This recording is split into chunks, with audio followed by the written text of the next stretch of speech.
ԼՂՀ նախագահի աշխատակազմի ղեկավար Մարատ Մուսայելյանը հանրապետության իշխանությունների անունից շնորհակալություն է հայտնել Լևոն Մնացականյանին ակտիվ ու արդյունավետ գործունեության համար։ Այդ տարիների ընթացքում ոլորտն իրականացրել է նպատակաուղղված աշխատանք, ինչի արդյունքում արձանագրվել է դրական դինամիկա։ Անհրաժեշտ քայլեր են ձեռնարկվել նաև Հայաստանի Հանրապետության համապատասխան ծառայությունների հետ ակտիվ փոխգործակցության զարգացման ուղղությամբ։ Լևոն Մնացականյանը, ով նշանակվել է Հայաստանի Հանրապետության փոքր և միջին ձեռնարկատիրության զարգացման ազգային կենտրոնի գործադիր տնօրեն, շնորհակալություն է հայտնել իշխանություններին վստահության, կոլեկտիվին 3 տարվա համատեղ աշխատանքի համար։ Թերություններով հանդերձ հանձնաժողովը արդյունավետ աշխատանք է իրականացրել, ասել է Լևոն Մնացականյանը։ Պարոն Ղարամյան, ձեզ մաղթում եմ նորանոր հաջողություններ եւ առաջընթաց այս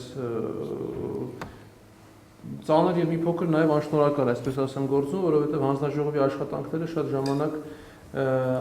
այդքան չեն երևում, բայց իրականում բավականին մեծ աշխատանք է տարվում։ Նախագահի աշխատակազմի ղեկավարի խոսքով ոլորտում անելիքներ կան։ Հակոբ Ղարամանյանն, ով ունի անհրաժեշտ ունակություններ եւ համապատասխան աշխատանքային փորձ այս հանձնաժողովում, կարող է արդյունավետ գործունեություն իրականացնել։ Հակոբ Ղարամանյանը հաջողություններ է մաղթել Լևոն Մնացականյանին նոր աշխատանքի անցնելու կապակցությամբ եւ վստահեցրել, որ կոլեկտիվի հետ միասին կլուծեն հանձնաժողովի առջեւ դրված խնդիրները։ Գոհար Ռուստամյան, Միրուժան Մարտիրոսյան, օր